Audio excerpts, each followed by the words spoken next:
Have a good day mga ka-anklers. Mag-unbox tayo ngayon at susubukan natin itong i-dismantle. At huwag kalimutang mag-subscribe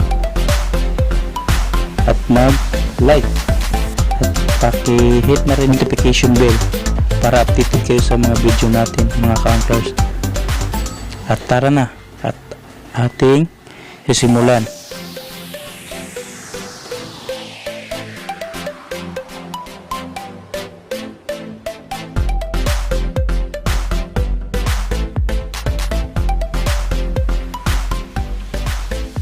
Overall, napaka-smooth ang ano niya na rail nito. Tapos ano, yung handle niya handy talaga, and yung spool niya ano, metal o aluminum, di ako sure kasi may pintura. Pero overall yung finish niya maganda siya, para siyang replica ng casting charcuterie. At saka ano, parang ang gaan sa kamay.